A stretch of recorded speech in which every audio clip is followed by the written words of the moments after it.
اور مکرم اور معظم زعماء ملت اور معزز حاضرین، السلام علیکم ورحمۃ اللہ وبرکاتہ۔ سب سے پہلے تو میں اپنا یہ خوشگوار فریضہ ادا کرنا چاہتا ہوں کہ جملہ حاضرین کرام کا بالعموم اور ان زعماء ملت کا بالخصوص خیر مقدم بھی کروں اور شکریہ بھی ادا کروں جنہوں نے ہماری دعوت پر آج تکلیف فرمائی۔ واقعہ یہ ہے کہ میری کوئی حیثیت نہیں ہے اور میں اس قسم کے کسی اجتماع کے لیے بحیثیت داعی سامنے آنے کے لیے تیار بھی نہیں تھا۔ میرا خیال یہ تھا کہ یہ کام کوئی اور صاحب کرے، لیکن بالآخر پھر طے یہی ہوا کہ یہ خدمت میں ہی سر انجام دوں۔ بہرحال جن حضرات نے بھی پذیرائی فرمائی ہے ہماری اس درخواست کی، میں ان کا تہہ دل سے شکریہ ادا کرتا ہوں۔ اس وقت میں چاہتا ہوں کہ پاکستان کے اعتبار سے دو پہلوؤں سے چند حقائق کی طرف توجہ مبذول کراؤں۔ ایک جانب تو وہ یقینی اور حتمی پیشن گوئیاں ہیں جو محمد رسول اللہ صلی اللہ علیہ وسلم نے اس ضمن میں ہمیں عطا فرمائی کہ قیامت سے قبل اس پورے کرۂ ارضی پر اللہ کے دین کا غلبہ ہوگا اور خلافت علی منہاج نبوت قائم ہو کر رہے گی۔ آپ کی خدمت میں وہ 4 ورقہ پہنچ چکا ہوگا نوید خلافت کے عنوان سے، ان میں ان احادیث کو ہم نے جمع کر دیا ہے۔ ظاہر بات ہے یہاں وقت نہیں ہے کہ میں ان احادیث کا متن اور ترجمہ آپ کو سناؤں۔ قرآن مجید میں اشارات موجود ہیں کہ حضور کی بعثت ہے غلبہ دین کے لیے۔ 3 جگہ آیا هو الذی ارسل رسولہ بالہدی ودین الحق لیظہرہ علی الدین کلہ، اور 5 دفعہ فرمایا کہ آپ کی بعثت ہے کل نوع انسانی کے لیے۔ اس صغرا کبرا کو جمع کریں تو ظاہر بات ہے کہ حضور کا مقصد بعثت مکمل اسی وقت ہوگا جب کل عالم انسانیت پر اللہ کا دین غالب ہوتا ہے، اور اسی کی پیشن گوئیاں ہیں۔ ساتھ ہی یہ محسوس ہو رہا ہے کہ کتاب الملاحم اور کتاب الفتن حدیث کے یہ جو ابواب ہیں، علامات القیامہ، اشراط الساعہ، ان میں جن حالات کا تذکرہ ہوا ہے معلوم ہو رہا ہے کہ رفتہ رفتہ جیسے کہ سٹیج تیار ہو رہا ہے اور اب زیادہ دور نہیں ہے وہ واقعات، اور انہی کی ضمن میں ہمیں معلوم ہے کہ ایک طرف اس کی بھی خبر ہے کہ عرب کی سرزمین سے ایک رہنما ابھریں گے، منظر عام پر آئیں گے، حضرت مہدی، لیکن ان کی مدد کے لیے فوجیں مشرق سے جائیں گے۔ اسی طرح جب آخری معرکہ ہوگا ان 2 امتوں کے مابین، ایک سابقہ امت مسلمہ یعنی یہود اور ایک موجودہ امت مسلمہ یعنی امت محمد صلی اللہ علیہ وسلم، اور امت محمد کی مدد کے لیے حضرت مسیح علیہ السلام کا نزول ہوگا، تو ان کے ساتھ بھی جو فوجیں پہنچیں گی وہ خراسان سے چلیں گی کہ جو عرب کے مشرق میں واقع ہے۔ یہ احادیث بھی اس 4 ورقے میں موجود ہیں کہ جن میں اس کی صریح پیشن گوئیاں موجود ہیں۔ اس حوالے سے دیکھیے کہ اب مشرق میں، عرب کے مشرق میں یا ایران ہے یا پھر افغانستان ہے اور پھر پاکستان ہے۔ ایران کافی عرصہ ہوا کہ ایک بڑے زبردست انقلاب کی جو بھی تکالیف ہوتی ہیں اور سختیاں ہوتی ہیں ان سے گزرا ہے، اور وہاں بہرحال انہوں نے اپنے تصورات کے مطابق، اپنی فقہ کے مطابق ایک مذہبی نظام قائم کر دیا۔ افغانستان میں بھی بہت سے اونچ نیچ کے مراحل سے گزرنے کے بعد اب اس کے ایک بہت بڑے علاقے پر، تقریباً 75-80% رقبے پر طالبان کی حکومت قائم ہوئی ہے، اور وہاں انہوں نے فقہ حنفی کے مطابق اپنا پورا نظام قائم کر دیا ہے۔ لیکن یہ کہ بدقسمتی سے جو سب سے زیادہ اس کا اہل تھا، جو سب سے احق تھا، زیادہ حقدار تھا، اس کی وجہ میں عرض کروں گا بعد میں، پاکستان، اس میں ابھی یہ منزل جو ہے ہمیں دور نظر آ رہی ہے، ہنوز دلی دورس والا معاملہ نظر آ رہا ہے۔ یہ پاکستان کیوں اس کا اہل اور احق ہے؟ تو نوٹ کیجئے کہ 400 برس تک تمام مجددین امت کا ظہور بر عظیم پاک و ہند میں ہوا۔ 1000 برس تک تمام مجددین عالم عرب میں، الف ثانی کے شروع ہونے کے بعد سے لے کر 11ویں صدی کے مجدد اعظم شیخ احمد سرہندی رحمۃ اللہ علیہ، 12ویں صدی کے مجدد اعظم شاہ ولی اللہ دہلوی رحمۃ اللہ علیہ، 13ویں صدی کے مجدد سید احمد بریلوی رحمۃ اللہ علیہ، 14ویں صدی میں جتنے اعاظم رجال اس بر عظیم ہند نے پیدا کیے ہیں، علامہ اقبال جیسا مفکر، مولانا مودودی جیسا مصنف، مولانا الیاس جیسا مبلغ، حضرت شیخ الہند جیسا مجاہد حریت، واقعہ یہ ہے کہ ان کی ٹکر کی کوئی شخصیت باہر نہیں۔ آخر یہ ساری کی ساری تمہید کس کام کے لیے تھی؟ پھر خلافت کی تنسیخ کی سازشیں ہو رہی تھیں تو تحریک چلی زبردست بر عظیم پاک و ہند میں، پوری باقی دنیا میں کہیں کسی کو احساس بھی نہیں ہو رہا تھا کہ کیا ہو رہا ہے۔ پھر تمام مسلمان ممالک نے کولونیل رول سے آزادی حاصل کی، لیکن کہیں اسلام کا نعرہ نہیں لگا۔ اسلام کا نعرہ لگا تو صرف پاکستان کے لیے، بر عظیم پاک و ہند میں، کہ پاکستان کا مطلب کیا؟ لا الہ الا اللہ۔ یہ تمام چیزیں بتا رہی ہیں کہ اللہ تعالیٰ کی مشیت میں اور اس کی ایک طویل منصوبے میں کوئی بہت اہم رول ہے جو اس پاکستان کی سرزمین کے سپرد کیا گیا ہے۔ چنانچہ واقعہ یہ ہے کہ پاکستان بننے کے فوراً بعد 12 مارچ 1949 ہی کو جیسے قیام پاکستان معجزہ تھا، ایسے ہی وہ معجزہ بھی رونما ہو گیا کہ قرارداد مقاصد پاس ہو گئے۔ 20ویں صدی عیسوی کا وسط، پوری دنیا میں سیکولرزم کا ڈگا بج رہا ہے، اور ان حالات میں 10 کروڑ لوگوں کا نمائندہ اسمبلی اعلان کر رہی ہے حاکمیت صرف اللہ کے لیے ہے، سروری زیبا فقط اس ذات بے ہمتا کو ہے، حکمراں ہے ایک وہی باقی بتانے آزری۔ معجزہ تھا۔ پھر جب اس کے خلاف کچھ آوازیں اٹھی، کس کا دین، کس کا کون سا مسلک، کون سا فرقہ، تو 31 علماء نے اگلے ہی سال سن 50 میں جمع ہو کر 22 متفق علیہ اصول دستور کے واقع کر دیے۔ لیکن یہ کہ اس کے بعد جو کچھ ہوا ہے ہمارے ہاں، اس میں افسوسناک ابواب زیادہ ہیں، کوئی حوصلہ افزا اور تابناک پہلو جو ہیں وہ بہت شاذ ہیں۔ بہرحال میں یہ سمجھتا ہوں کہ عہد حاضر کے تقاضوں کے مطابق نظام خلافت، ایک جدید دور کے تقاضوں کے مطابق اسلامی ریاست کے قیام کا جتنا امکان پاکستان میں ہے اتنا اور کہیں نہیں ہے پوری دنیا میں۔ میں یہاں آپ کو بتانا چاہتا ہوں، ڈاکٹر جاوید اقبال صاحب دورہ کر کے آئے تھے ان تمام جو USSR کے ڈیزالو ہونے کے بعد جو مسلمان حکومتیں، مملکتیں آزاد ہوئیں وسطی ایشیا کی، سب جگہ ہو کر آئے۔ انہوں نے کہا، ایک ملاقات میں مجھے بتایا کہ جہاں میں گیا انہوں نے کہا we need a model Islamic state. The Saudi model is not acceptable to us، it is based on monarchy۔ In the same way, Iranian model is also not acceptable. It is based on theocracy. We need a real Islamic state, a model. واقعہ یہ اس اعتبار سے اہل کان اہلھا و احق بہا، یہ اس کے مصداق جو ہے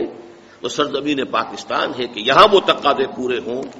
بہرحال اس کے ضمن میں جو کچھ اب تک ہوا ہے اس کی طرف ہلکا سا اشارہ کروں گا۔ پاکستان میں نظام خلافت کے قیام کا اصولی فیصلہ 12 مارچ 1949 کو ہو گیا تھا۔ قرارداد مقاصد میں اللہ کی حاکمیت کا اعلان ہے۔ خلافت کس چیز کا نام ہے؟ اللہ کی حاکمیت کے تحت اس کے فرما بردار بندوں کی خلافت، یہی تو خلافت ہے۔ تو اصولی فیصلہ تو 1949 میں ہو گیا۔ اس کے بعد جو ہماری محسوس رفتار رہی اس میں ایک اہم پیش رفت یہ تھی کہ ریپگننسی کی ایک دفعہ ہمارے دستور میں شامل ہوئی۔ یہاں کوئی ایسی قانون سازی نہیں کی جا سکے گی کہ جو کتاب و سنت سے ریپگننٹ ہو، کتاب و سنت کے منافی ہو۔ یہ یقیناً ایک بہت بڑی پیش رفت تھی، اس لیے کہ میرے نزدیک یہ دفعہ جو ہے صحیح ترجمانی ہے سورہ حجرات کی پہلی آیت کی کہ یا ایھا الذین آمنوا لا تقدموا بین یدی اللہ ورسولہ، اہل ایمان اللہ اور اس کے رسول سے آگے مت بڑھو، تمہارے لیے آزادی ہے، تمہارے اختیارات ہیں، آپس میں فیصلے کرو، امرہم شورا بینہم، لیکن اس امرہم کے گرد دائرہ ہے نصوص قرآن و سنت کا، اس سے تجاوز نہیں کر سکتے، اس دائرے کے اندر کھیلو۔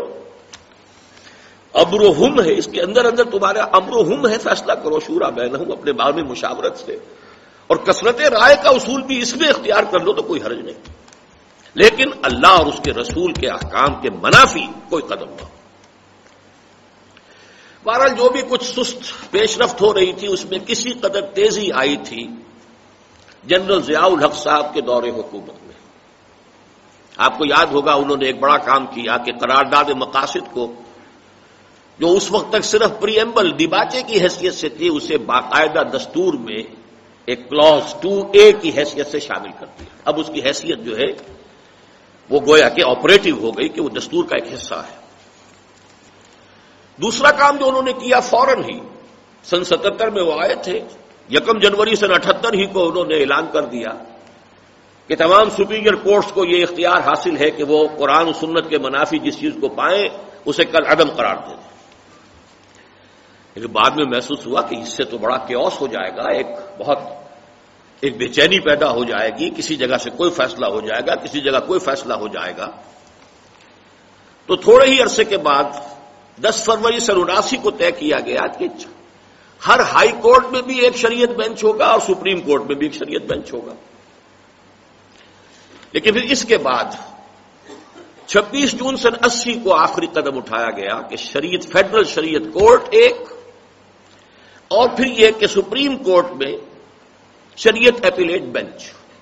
فیڈرل شریعت کورٹ کو یہ اختیار حاصل ہے کہ وہ دیکھے کوئی شے کتاب و سنت کے منافی ہے یا نہیں، اگر منافی ہے تو اس کے بارے میں فیصلہ دے دے گی اور مہلت دے دے گی، صرف مرکزی حکومت سے متعلق معاملہ ہے تو مرکزی حکومت کو، صوبائی معاملہ ہے تو صوبائی حکومت کو، کہ اس کی جگہ پر آلٹرنیٹ لیجسلیشن کر لیں، متبادل قانون سازی کر لیں، ورنہ فلاں تاریخ کو یہ کل عدم ہو جائے گا۔ اس کے بعد اس میں ایک اور اضافہ یہ ہوا 1 سال بعد کہ اس میں علماء کو بھی بحیثیت جج شریک کیا گیا، جن کی مجتہدانہ بصیرت ہو اور قرآن و سنت سے، شریعت اسلامی سے گہری واقفیت رکھتے ہو۔ یہ پروسیس میرے نزدیک جو 4 مراحل میں جا کر مکمل ہوا ہے، اصولی اعتبار سے بہت صحیح منہج ہے، بہت صحیح طریقہ کار ہے۔ آج کے دور میں خصوصاً پاکستان کے حالات میں یہ ایک نیم ترقی یافتہ ملک ہے، بلکہ اب تو ہم ترقی یافتہ ممالک کی فہرست میں آ گئے ہیں ایٹمی دھماکے کے بعد۔ یہاں کا معاملہ کوئی قبائلی معاشرے والا نہیں ہے جہاں سادگی سے جیسے کہ طالبان کر رہے ہیں اس وقت افغانستان میں، اس طرح کا معاملہ یہاں نہیں چل سکتا۔ یہاں جس طور سے تنفیذ شریعت ہو سکتی ہے، یہاں جس طور سے نظام خلافت کو نافذ کیا جا سکتا ہے، اس کا بہترین اور صحیح ترین منہج یہی ہے۔ فیڈرل شریعت کورٹ ہے، وہ طے کر دے یہ شے منافی ہے، وہ کل عدم ہو جائے گی اتنی مدت کے اندر، اور اس عرصے میں اس کے جگہ پر متبادل قانون سازی کر لی جائے۔ تدریجاً، رفتہ رفتہ، کوئی ایک دم کوئی دھماکہ نہیں ہوگا، تدریجاً ہوگا، اور اس کے ساتھ جو ہے نظام بدلتا چلا جائے گا۔ لیکن افسوس صد افسوس کہ خود ضیاء الحق صاحب نے اپنی اس فیڈرل شریعت کورٹ کو 2 ہتھکڑیاں پہنا دیں، 2 بیڑیاں ڈال دیں اس کے پاؤں۔ دستور پاکستان تمہارے دائرہ کار سے خارج، جوڈیشل پروسیجرل لاز تمہارے دائرہ کار سے خارج۔ حد ہے، قیامت ہے کہ مسلم فیملی لاز تمہارے دائرے سے خارج، مالی معاملات تمہارے دائرے سے خارج 10 سال کے لیے۔ بہرحال وہ 10 سال کی مدت ختم ہوئی تو وہ ایک ہتھکڑی تو کھلی، ایک ہتھکڑی جو ہے پھر کچھ ہماری کورٹس نے، عدالتوں نے خود کھول لی کہ آئلی قوانین میں رفتہ رفتہ کچھ فیصلے دینے شروع کر دیے، لیکن 2 ہتھکڑیاں اس کے اوپر، 2 بیڑیاں پڑی ہوئی ہیں بڑی مضبوط اس کے پاؤں میں اب تک۔ بہرحال اس میں ایک اور قدم جو ہوا ہے کہ ہماری سپریم کورٹ نے 14 جنوری 92 کو ایک فیصلہ دے کر قرارداد مقاصد کے 2 الف کی حیثیت سے دستور کی باضابطہ دفع ہونے کی حیثیت کو بھی مجروح کر دیا۔ اس کی کوئی خصوصی حیثیت نہیں ہے، یہ بھی ایک دفعہ ہے جیسے اور دوسری دفعات ہے، یہ کوئی اس کے اوپر بائنڈنگ نہیں ہے، گورننگ نوعیت نہیں ہے، تو گویا کہ اس کی تاثیر جو ہے وہ اور ختم ہو گئی۔ ان حالات میں پچھلے سال فروری میں جب ہمارے ہاں انتخابات ہوئے اور بڑے غیر متوقع طور پر مسلم لیگ کے نام سے ایک جماعت، اسے بہت بڑی کامیابی حاصل ہوئی، تو کچھ دلوں میں امید کے چراغ روشن ہوئے کہ شاید 50 برس کے بعد مسلم لیگ کا احیاء ہو گیا اس ملک میں، وہ مینڈیٹ جو کبھی سن 46 میں ملا تھا وہ مسلم لیگ کو اب سن 97 میں پھر مل گیا ہے 51 برس کے بعد۔ بہرحال جو بھی وہ جو تقسیم کا اور قیام پاکستان کا ایجنڈا تھا وہ نامکمل رہا ہے، شاید اب اس کی تکمیل کا مرحلہ جو ہے اللہ تعالیٰ کی مشیت میں وقت آ گیا ہو، تو ہم نے فوراً جو ہے بغیر کوئی وقت ضائع کیے ایک مہم شروع کی، مطالباتی مہم، کہ دستور میں یہ ترامیم ہونی چاہیے، رکھنوں کو بند کیا جانا چاہیے، بلکہ میں نے لفظ استعمال کیا منافقت کا پلندہ ہے ہمارا یہ دستور، مکمل اسلام بھی اس میں موجود ہے، لیکن اس کے ساتھ ہی وہ چور دروازے ہیں کہ جن چور دروازوں کی وجہ سے وہ اسلام مؤثر نہیں ہے، وہ نافذ نہیں کیا جا سکتا۔ لہذا اس کی تطہیر ضروری ہے، نفاق کو اس میں سے صاف کرنا ضروری ہے۔ اس کے لیے ہم نے کوشش شروع کی، میری درخواست پر اسماعیل قریشی صاحب جو ہمارے ہاں کے معروف وکیل ہیں، انہوں نے باقاعدہ وہ جگہ جتنی بھی ہے دستور میں جہاں ترامیم کی ضرورت ہے اس کا مسودہ بنایا، اس کو پھر ہم نے بڑے پیمانے پر شائع کیا۔ بہرحال آپ کے علم میں ہے میاں محمد شریف صاحب اپنے تینوں صاحبزادوں سمیت 2 مرتبہ میرے پاس تشریف لے آئے، ایک انہونی سی بات تھی، بالکل ایک معجزہ تھا، ہو گیا۔ دونوں مرتبہ انہوں نے کہا، پختہ وعدہ کیا کہ یہ ہم کریں گے اور ہمارے راستے میں کوئی رکاوٹ نہیں ہے، تھوڑی سی فکر اگر ہے تو سینٹ کی ہے، ورنہ ہمارے پاس اسمبلی میں اتنی طاقت ہے کہ ہم جو چاہے کر سکتے ہیں۔ تو میں نے ان سے عرض کیا تھا کہ آپ کر گزریے تو سینٹ میں کوئی مائی کا لال ایسا نہیں ہوگا جو اسلام کے راستے میں رکاوٹ بنے، اور اگر ہوگا تو ہم جا کے پاؤں پکڑیں گے ان کے، لیکن آپ اپنے حصے کا کام تو کر دیجیے۔ بہرحال ان کے طرز عمل سے کچھ حوصلہ بڑھا، پھر یہ کہ میں خود ایک وفد لے کر حاضر ہوا اور پرائم منسٹر ہاؤس میں ان کی خدمت میں حاضری دی۔ وہاں جو پختہ وعدہ انہوں نے کیا، اور 2 مرتبہ ایک ہی نشست میں راجہ ظفر الحق صاحب سے خطاب کر کے کہا، راجہ صاحب بس پھر تیاری کیجئے اور دستور کی ترمیم کا بل جو ہے وہ لے آئیے۔ 2 مرتبہ ایک ہی نشست میں۔ ان کے بھی 10-12 ساتھی جو ہیں وہاں موجود تھے، اور میرے ساتھ بھی جو ہیں 8-10 رفقا تھے میرے، ان سب کے سامنے 2 مرتبہ انہوں نے کہا کہ اب آپ تیاری کیجئے، اس لیے کہ جنرل عبد المجید ملک صاحب نے فرمایا وہیں پر کہ میاں صاحب انہوں نے تو اپنے حصے کا کام کر دیا ہے، اب تو کام آپ کے کرنے کا ہے۔ اس سے آگے بڑھ کر ہم نے یہ کیا کہ جسٹس ریٹائرڈ تنزیل الرحمان صاحب کو بلایا، اسی آڈیٹوریم میں ان کے مفصل 2.5-3 گھنٹے کا خطاب ہوا تھا، اور اس کو پھر ہم نے شائع کیا ہے کہ پاکستان کے دستور میں کیا کچھ پیش رفت اسلام کے سلسلے میں ہوئی ہے، اس کی کیا اصل حقیقت ہے، کتنی اس کے اندر واقعتاً تنفیذی قوت ہے، اب کیا کرنا ہے، وہ بھی ہم نے کیا۔ اور ان سب سے بڑھ کر میرے نزدیک سب سے زیادہ by for the most important document وہ یہ ہے جو مولانا عبدالستار نیازی مدظلہ ان کے دور وزارت مذہبی امور، جب یہ وفاقی حکومت میں وزیر تھے مذہبی امور کے، اور میاں نواز شریف صاحب ہی کا پہلا دور حکومت تھا، تو اس میں نفاذ شریعت ورکنگ گروپ بنایا گیا تھا۔ اس کا علم عام طور پر لوگوں کو نہیں ہے، میرے خود علم میں جب یہ باتیں آئی ہیں تو میں نے شکوہ کیا نیازی صاحب سے بھی، اور ان کے جو ساتھی ہیں انجینئر سلیم اللہ صاحب سے بھی، یہ چیزیں آپ کہاں چھپا کر بیٹھے ہوئے، ان کی پبلسٹی نہیں ہوئی، لوگوں کے علم میں نہیں آئی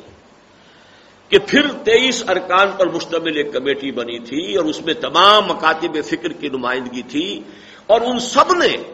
ایک متفقہ جو ہے موجود جو سارا دستور کا نقشہ دے رکھا ہے کہ یہاں یہاں یہاں یہاں یہاں ترامیم ضروری ہے۔ اور یہ کام کس کے دور میں ہوا؟ ان کی اپنی حکومت کے دور میں، جو پہلا دور تھا۔ تو سارا کام ہو چکا ہے،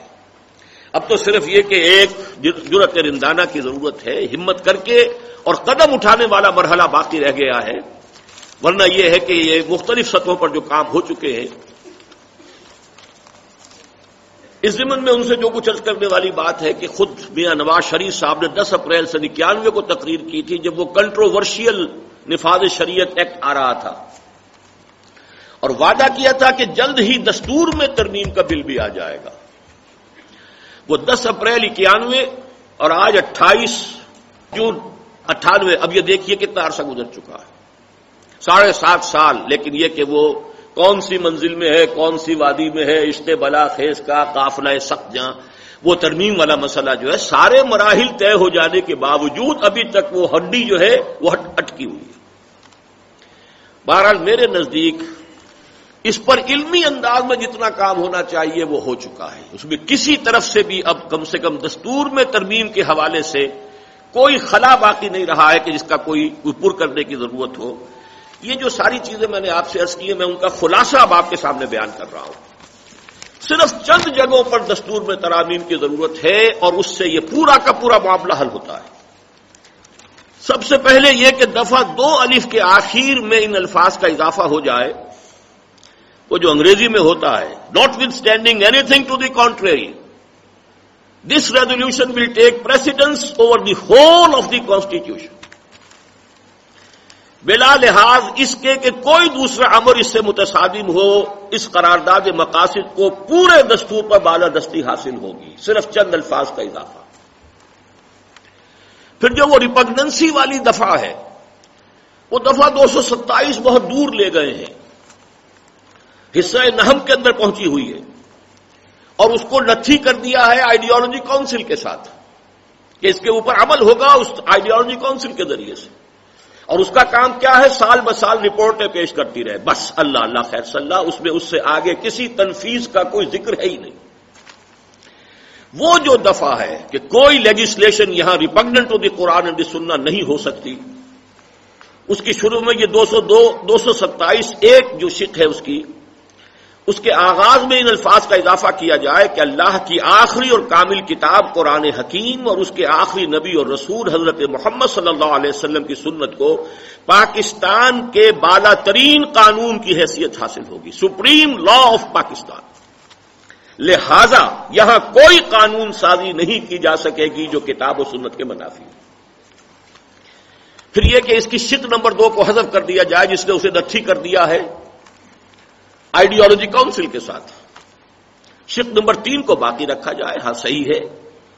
کہ جو غیر مسلم ہیں ان کا پرسنل لا اور ان کے معاملات جو ہیں وہ اس دفعہ سے گورن نہیں ہوں گے، انہیں آزادی حاصل ہوگی، بلکہ یہ وضاحت بھی جو اس دفعہ کے اندر موجود ہے اس کی شق 1 میں کہ جو بھی مختلف مکاتب فکر ہیں ان کے پرسنل معاملات کے اندر پرسنل لا کی حد تک کتاب و سنت کی وہی تعبیر معتبر ہوگی کہ جو وہ کرتے ہوں، جو ان کے نزدیک معتبر ہو۔ یہ بھی بالکل درست ہے، میرے نزدیک صحیح طریقہ ہے۔ تو دفعہ 227 کو لے کر یہاں قرارداد مقاصد کے ساتھ نتھی کر دیا جائے، وہ 2A ہے، یہ 2B ہو جائے، اور یہ ترتیب ہو جائے گی۔ دیکھیے دفعہ 2 کیا ہے، اس میں پہلی شق کیا ہے؟ پاکستان کا مذہب اسلام، سرکاری مذہب اسلام۔ اس میں اضافہ ہو گیا 2A قرارداد مقاصد، اس میں اضافہ کر دیا جائے، یہ پورے دستور کے اوپر یہ حاوی ہوگی۔ گویا کہ اسلام کا ایک بنیادی اصول اس میں آ گیا، اللہ کی حاکمیت۔ 2B اب آ جائے، اللہ کی حاکمیت کیسے اس کی امپلیمنٹیشن ہوگی؟ No legislation can be repugnant to the Quran and Sunnah, and Quran and Sunnah are the supreme law of Pakistan. اللہ اللہ اور خیر۔ اس کے بعد صرف ایک کام اور کرنے کا ہے، فیڈرل شریعت کورٹ اور سپریم کورٹ کے فیڈرل شریعت ایپیلیٹ بینچ کے اندر علماء کی تعداد بڑھائی جائے اور ان کے قواعد و شرائط ملازمت کو ہائی کورٹ کے ججوں اور سپریم کورٹ کے ججوں کے مساوی کیا جائے۔ یہ 3 چیزیں اگر کر دی جائیں، پورا دستور ہمارا، صرف یہ کہ 2 اور ضمنی چیزیں ہیں، وہ یہ کہ خود بھی ہو جائیں گی، اگر پہلی 3 چیزیں طے ہو جائیں تو آج نہیں تو کل وہ ہو جائیں گی۔ دفعہ 45 میں جو صدر مملکت کو اختیار حاصل ہے کہ وہ سزائیں معاف کر سکتے ہیں، اس میں یہ صراحت ہو جائے کہ جو حدود شرعی کے تحت جو سزائیں دی جائیں ان میں صدر صاحب کو یہ اختیار حاصل نہیں ہوگا۔ یہ اختیار تو ظاہر بات ہے قتل کے مقدمات میں مقتول کے ورثاء کو تو حاصل ہے، کسی صدر کو، وزیر اعظم کو، کسی اور شخص کو کوئی اختیار حاصل نہیں۔ اسی طرح دفعہ 248 میں جہاں یہ طے کر دیا گیا ہے کہ صدر ہیں اور وزیر اعظم ہیں اور وزراء ہیں اور گورنرز ہیں، یہ عدالت میں پیشی سے مستثنیٰ ہیں، جواب دہ نہیں ہے عدالت میں، اس میں بھی نہیں کہ جواب دہی کرنی ہوگی۔ اسلام کا اصول تو یہ ہے کوئی بھی عدالت سے ماورا نہیں ہے، البتہ یہ ضرور ہے کہ اس کو بیلنس کیا جائے کہ اگر یہ معلوم ہوا بعد میں کہ جو الزام عائد کیا گیا بے بنیاد تھا اور بدنیتی پر مبنی تھا تو الزام عائد کرنے والوں کو سخت سزا دی جائے۔ جیسے کہ ہمارے ہاں مثال موجود ہے کہ کوئی اگر زنا کا الزام لگاتا ہے اور 4 گواہ پیش نہیں کرتا تو قذف کی سزا پھر اس کو برداشت کرنی پڑتی ہے۔ اس سے یہ کہ سد باب ہو جائے گا کہ خام خواہ لوگ جو ہے ان اہم لوگوں کو مقدمات کے اندر الجھا کر جو ہے ریاست کا اور حکومت کا جو کاروبار ہے اس میں مزاحم نہ ہو جائے۔ یہ چند چیزیں ہیں جو میں نے آپ حضرات کے سامنے عرض کر دی ہیں۔ اب آخری بات یہ ہے کہ اس وقت اللہ کا فضل ہے، ہمارے پاس یہاں دو ایسی دینی جماعتوں کے بھی سربراہ موجود ہیں کہ جو موجودہ حکومت کے اتحادی ہیں، مولانا عبدالستار نیازی صاحب مدظلہ، مولانا معین الدین لکھوی مدظلہ۔ پھر ایسی جماعتیں بھی ہیں، خاص طور پر اس وقت قاضی حسین احمد صاحب میرے دائیں ہاتھ پر بیٹھے ہوئے ہیں، سیاسی امور میں ان کو آپ کہہ سکتے ہو اپوزیشن لیڈر ہے، لیکن بہرحال ہمارے درمیان دین کا معاملہ متفق علیہ ہے۔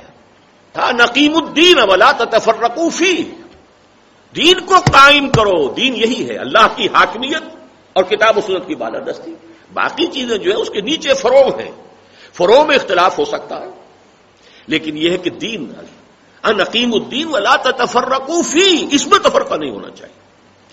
تو ہمیں کوئی ایسے پلیٹ فارم بنا لینے چاہیے کہ جس میں اس پر ہم یکجا نظر آئیں۔ باقی یہ کہ کسی کی اپنی پالیسی ہے ملکی معاملات میں، فرض کیجئے اس وقت جو کالا باغ ڈیم ہے اس میں کسی کو کوئی اختلاف ہوا کرے، کوئی ہے، وہ بحث چلتی رہے گی، فنی سطح پر چلے گی، کسی اور سطح پر چلے گی، لیکن یہ کہ اس اقامت دین کی جد و جہد میں،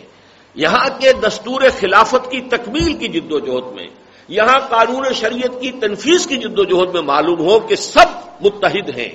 چاہے متحدہ محاذ کی شکل اختیار نہ کی جائے، اس لیے کہ واقعہ یہ ہے کہ اس کی تاریخ جو ہمارے ہاں خاصی تلخ رہی ہے، لیکن یہ کہ ایک پلیٹ فارم تو ہو سکتا ہے متفقہ، محاذ نہ ہو، اور اس میں بھی یہ ہے کہ کوئی تھریٹننگ انداز اختیار نہ کیا جائے۔ اور خاص طور پر مولانا عبدالستار نیازی صاحب کے بارے میں عرض کروں گا، میں بہت ہی ممنون اور مشکور ہوں، مجھے معلوم ہے وہ جہاں جتنے لوگ موجود ہیں شاید ان میں سب سے معمر ترین انسان وہی ہیں، ان کو ایک خاص مقام اس وقت حاصل ہے، اور میرے نزدیک یہ وہی رول پلے کر سکتے ہیں جو مولانا شبیر احمد عثمانی رحمۃ اللہ علیہ نے 1949 میں قرارداد مقاصد کی منظوری کے وقت کیا تھا، کیونکہ وہ مسلم لیگ کے ساتھی تھے، قائد اعظم کے رفقاء میں سے تھے، انہیں بہرحال وہ حیثیت حاصل تھی، دستور اسمبلی کے اندر انہوں نے فیصلہ کن ڈیسائسو رول پلے کیا۔ مطالبہ یقیناً مولانا مودودی نے پیش کیا تھا، پھر اس کے لیے جماعت اسلامی نے مہم چلائی تھی، تمام جو ہمارے سوسائٹی کے اندر جتنے بھی طبقات ہیں انہوں نے تائید کی تھی، متفق علیہ مسئلہ تھا اسلامی دستور کا، لیکن پھر بھی یہ کڑوی گولی آسانی سے اس کانسٹیٹیوشن اسمبلی کے حلق سے اترنے والی نہیں تھی۔ اگر مولانا شبیر احمد عثمانی رحمۃ اللہ علیہ نے وہ رول پلے نہ کیا ہوتا، اور ان کے بعد رفقائے کار مولانا ظفر احمد انصاری صاحب، اسی طریقے سے ڈاکٹر عمر حیات ملک صاحب، ان لوگوں نے بہت ہی ایکٹیو رول پلے کیا، لیکن اس مسئلے میں یہ عرض کروں گا کہ ایک سخت مرحلہ بھی آ جایا کرتا ہے۔ حضرت شیخ الاسلام، پاکستان کے پہلے اور آخری شیخ الاسلام مولانا شبیر احمد عثمانی رحمۃ اللہ علیہ نے پھر آخری بات جو کہی تھی دستور اسمبلی میں وہ یہ تھی کہ لیاقت، اگر آج یہ قرارداد یہاں منظور نہ ہوئی تو میں ابھی استعفیٰ دے کر باہر جاؤں گا اور کہوں گا مسلمانوں سے کہ مسلم لیگ نے تم سے دھوکہ دیا۔ یہ بات بھی پھر کرنی پڑ جاتی ہے، ورنہ پھر یہ کہ اگر مسلسل صرف درخواست ہی ہوتی رہے تو شاید اس کی پذیرائی نہیں ہو پاتی۔ بہرحال میں انہی گزارشات پر اکتفا کر رہا ہوں۔ اقول قولی ھذا واستغفر اللہ لی ولکم ولسائر المسلمین والمسلمات۔